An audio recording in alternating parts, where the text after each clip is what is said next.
इस सभागार में इस मंच पे उपस्थित हैं मेरे साहित्यिक गुरु महेंद्र भीष्म सर, जिनको देख के हर बार ये एहसास होता है व्यक्ति ऐसा भी हो सकता है, इतना शालीन संजीदा।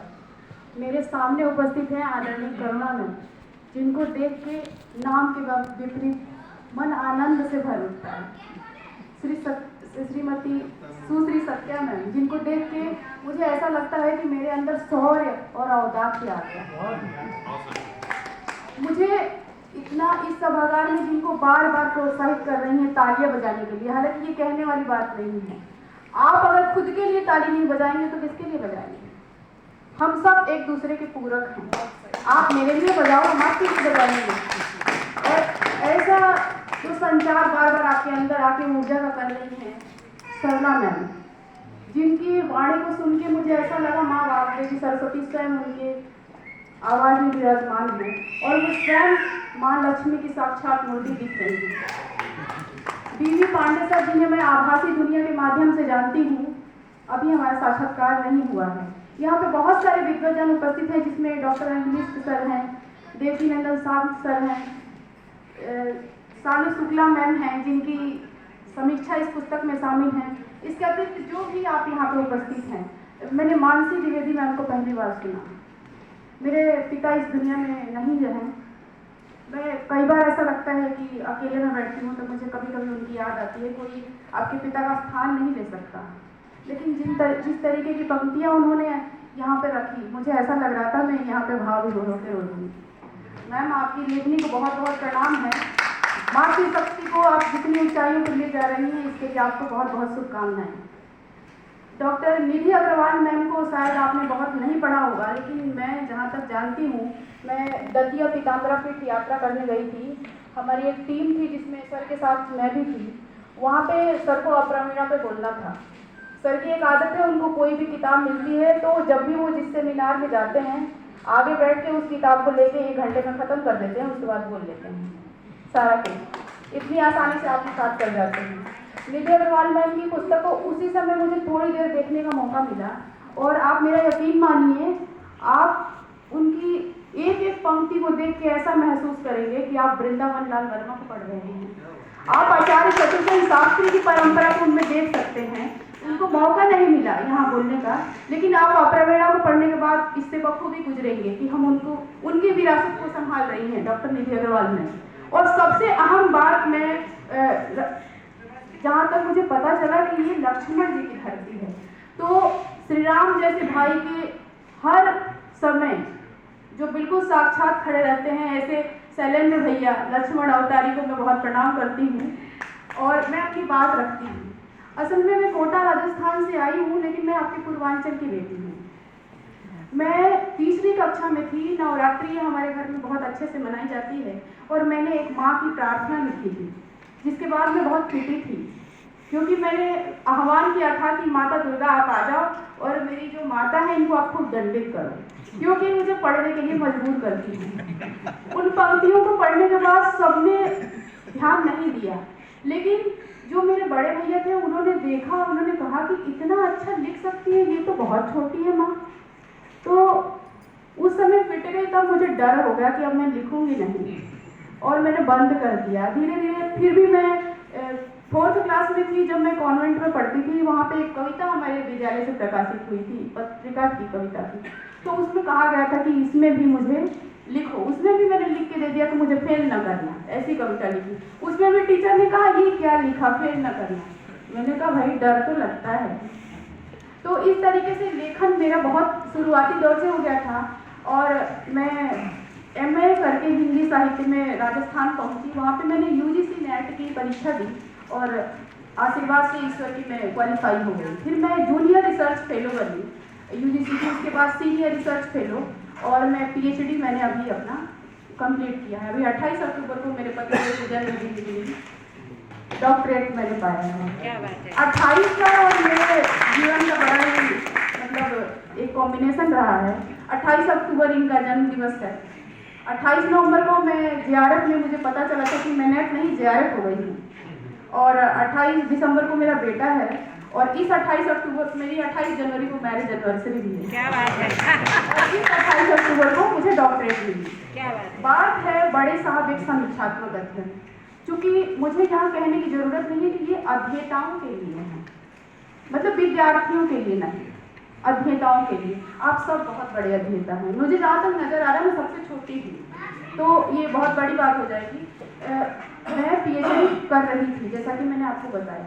जिस दौर से मैं गुजरी, मुझे कैसा महसूस हुआ, उन सारी चीज़ों, जिन परेशानियों से गुजरी, उसका एक समाधान निकालना था मुझे।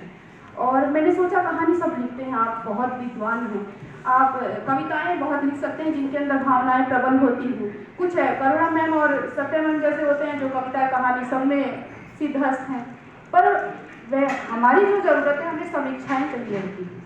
एक पीएचडी का शोधार्थी 400-400, 500-500 किताबें पूरी करने के बाद 300 का एक जो शोध प्रबंध लिखता है, उसमें उसकी बहुत मेहनत होती है। तो वो चाहता है कुछ हमें छोटी चीज़ें मिल जाए जिसको पढ़ के और हम आसानी से समझ जाएं जिसमें क्या लिखा है। अब जैसे कि आप जानते हैं, ट्रांसजेंडर में अगर कोई है, किन्नर विमर्श का भीष्म, महेंद्र भीष्म सर, तो इन पे बहुत सारे शोध हो रहे हैं। मैंने अपनी किताब जब मैं मेरा लिख रही थी शोध प्रबंध, तो मेरा मुख्य काम जो है वो समकालीन यथार्थ पर है। समकालीन यथार्थ जिससे हम रोज रूबरू होते हैं, हमारे जीवन में समकालीन यथार्थ यत्र तत्र सर्वत्र विराजमान है। तो मैंने जब मेरा काम किया, मैंने कहानियों में संवेदना ढूंढने का प्रयास किया। उस दौरान मुझे कुछ विशेष रचनाकारों की किताबें मिली, जिनमें आप रामदरस मिश्र से परिचित हैं, मिथिलेश्वर से परिचित हैं, कमलेश्वर से हैं। उसमें मैं अपने डिविजनल लाइब्रेरी कोटा में रोज जाती थी और अचानक से मेरी नज़र पड़ी, तुलनात्मक अध्ययन के लिए मैं ले जा रही थी, एक अप्रेषित पत्र। मुझे उस शीर्षक ने बड़ा प्रभावित किया। जैसे कि निधि अग्रवाल मैम की अप्रेरणा पे सबने कहा, अरे ये कैसा शीर्षक है, ये मतलब रहस्यमय। अभी निशान सर का भी ये शीर्षक पढ़ा। तो इस तरह से एक अप्रेषित पत्र ने मुझे इतना ज़्यादा प्रभावित किया, मैंने कहा इसमें मिले चाहे ना मिले, मेरे तुलनात्मक अध्ययन की काम है, ये किताब तो मैं ले जाऊँगी।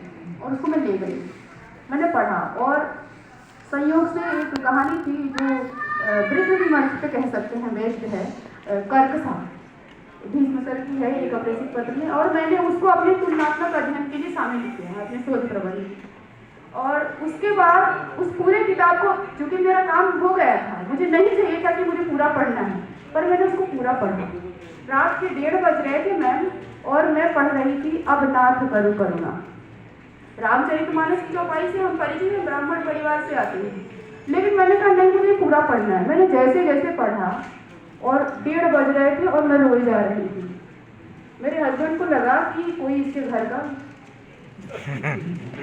तो उन्होंने कुछ कहा नहीं, और वो चुपचाप आए कमरे में, मैं रोई जा रही हूँ। उन्होंने कहा क्या हुआ, मैंने कहा, कह रहे क्या, मैंने कहा, उन्होंने देखा पढ़ा, कह रहे क्या हुआ, मैंने कहा आपको पता है ना, मैं बचपन से मरने से बड़ा डरती हूँ, इसमें तो पल पल मर रहा है, हर पल जाया जा रहा है। मैंने कहा मुझे ऐसा लग रहा है मैं भी एक दिन ऐसे जाऊंगी और ऐसा ही महसूस करूंगी। पर जिस तरीके से गीता की पंक्तियों के साथ साथ मृत्यु के प्रति उसका जो मोह है, उसका शरीर के प्रति जो मोह है, उसको धीरे धीरे एक एक पंक्ति दर पंक्ति कम किया जा रहा है।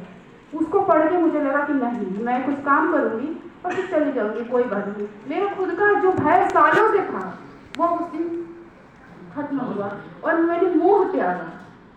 तो मैंने कहा कि इस रचनाकार से मुझे मिलना है, और इन्होंने कहा कि रो मत, सुबह का इंतजार करो। मैंने कहा सुबह का इंतजार नहीं करना। उसी दिन मैंने पूरे ट्विटर, फेसबुक, गूगल सब जगह सर्च किया, और अचानक से मुझे सर की प्रोफाइल दिखी, और बिना देर किए मैंने लिखा, संदेश प्रेषित किया कि सर मैं रिंकी पाठक, वहाँ रिंकी रविकांत नहीं, पाठक, आप समझ सकते हैं कि मूलतः बलिया निवासी हूँ, कोटा राजस्थान में शोधार्थी हूँ, और मैंने अभी आपकी कहानी अब नाथ करू करुणा पढ़ी।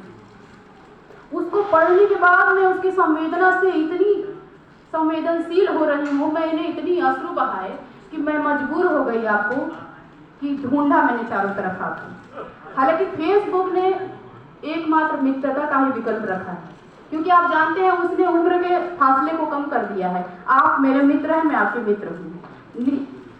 तो मैंने कहा कि सर आप में मुझ में जमीन आसमान का अंतर है, लेकिन फेसबुक ने एकमात्र मित्रता का ही विकल्प रखा है, इसलिए अपने आप को मित्रता का अनुरोध करने से मैं अपने आप को रोक न सकी। तो 3-4 घंटे बाद उत्तर आया कि शुभाशीर्वाद आपको मेरे मित्रता सूची में जोड़ लिया है और मैं आज यहाँ उपस्थित हूँ। क्या बात है। तो ये सारी चीज़ें हैं और उसके बाद मुझे ऐसे लोग मिले जो आपके सामने बैठे हैं, इतना प्रेम, इतना आनंद आता है कि अब तो ये मन करता है लखनऊ में आके बस जाए। तो इस तरीके से उसके बाद मैंने सर की कुछ रचनाएं मुझे मिली। और आप एक और चीज़ देखो, आमतौर पर आजकल ऐसा होता है, हम खूब एक रचना हमने लिखी, एक कहानी वो छपती है और हम तुरंत प्रचार करते हैं, ये कहानी मैंने इसमें लिखी, वो पत्रिका खरीदना आपको मिल जाएगी। अमूमन ऐसा होता, मैं ये नहीं कह रही हूँ हम सब ऐसे हैं, तो लेकिन यहाँ पे ऐसा नहीं हुआ। सर ने मुझे अपनी सारी रचनाएं PDF में भेजी, क्योंकि तुरंत मुझे प्रेषित नहीं हो सकती थी यहाँ से डाक से। वो सारी रचनाएं मैंने पढ़ी और मैं पढ़ने की इतनी लत कह सकते हैं आप मुझे इतनी है कि मैं एक उपन्यास, किताब, हर चीज़ को मैंने सारी रचनाएं PDF की एक दिन में ख़त्म कर ली। उसके बाद मुझे तुरंत मिली बड़े साहब कहानी संग्रह, मैंने पढ़ा। उसके बाद मैं समीक्षाएं लिखती थी। मैंने बड़े साहब की समीक्षा, एक हमारे जयपुर से बहुत ही लब्ध प्रतिष्ठित पत्रिका है अनुकृति त्रैमासिक, उसमें मैंने वो भेजी। उन्होंने कहा कि हमारी एक मतलब ये रूल है कि हम समीक्षा जो करता है वो किताब भी हमें चाहिए होती है। मैंने कहा आपको पता है किस पे लिखी है? कह रही नहीं। मैंने कहा महेंद्र भी इसमें। कह रही नहीं चाहिए किताब, तो किताब का कवर पेज चाहिए। मैंने किताब का कवर पेज भेजा और समीक्षा भेजी, वो भी बिना टाइप के, कृतिदेव 10 में भेजे, यूनिकोड में भेजे, फलाना में भेजे, 10 ड्रामे करते हैं, पर उन्होंने कहा व्हाट्सएप में बोल कर टाइप करके भेज दे। मैंने भेजी, समीक्षा छपी और मैंने सर को ईमेल किया कि सर ये समीक्षा छपी है, सर को पसंद आया होगा शायद। फिर उन्होंने कहा कि रिंकी कुछ बहुत ही प्रसिद्ध समीक्षक हैं, जैसे कुमार तरल जी हैं, राम अवध मिश्रा जी हैं, गंगा प्रसाद गुणशेखर जी हैं, प्रोफेसर डॉक्टर गीता सक्सेना हैं, प्रोफेसर अश्विनी कुमार शुक्ल हैं। ये बहुत बड़े लोगों ने उसके पहले समीक्षाएं बहुत सारी लिखी थी। हमारी क्या मिसाल, हाँ विनय दास जी। तो इस तरीके से बहुत सारी समीक्षाएं थी, पर हमने तो लिख दिया था, कोई बात नहीं। सर ने कहा कि तुमने PhD कर रहे हो, तुम्हारी कितनी पुस्तकें आई? मैंने कहा कहानियाँ खूब आई हैं, पुस्तकें, मैंने कहा पुस्तक नहीं आई है। कोई बात नहीं, तुम एक काम करो, ये हैं और इनसे संपर्क करो। और आश्चर्य की बात है, सर से जुड़े हुए जितने लोग थे, मैंने जिनसे संपर्क किया, उन्होंने इतनी जल्दी समीक्षाएं मुझे दी, जिनमें शालू शुक्ला मैम है, एक अमिता मिश्रा मीतू मैम है, रश्मि सील मैम है, ये सारे लोगों ने समीक्षाएं दी और पुस्तक आ गई। तो इस तरीके से ये पूरी पुस्तक। और मैं आपको एक और बात यहाँ से कहना चाहूँगी, मेरी दिल्ली से एक प्रतिष्ठित पत्रिका है, क्योंकि समीक्षाएं और आलोचना ही मेरा कर्म है, तो कहानियाँ आती रहती हैं। पर अभी मेरी एक किताब आ रही है, मीडिया, भाषा और साहित्य। तो और उसमें मैंने सर पे लिखे हुए 3 उसमें मेरे शोध आलेख कह सकते हैं, लेख हैं। और मैं यहाँ लखनऊ में ये कह के जा रही हूँ कि उस मीडिया, साहित्य और विमर्श के अलावा महेंद्र भीष्म का रचना कर्म नाम से शोधार्थियों के लिए एक पुस्तक और मैं लिखने की इच्छुक हूँ। आशीर्वाद दीजिएगा। बहुत बहुत धन्यवाद।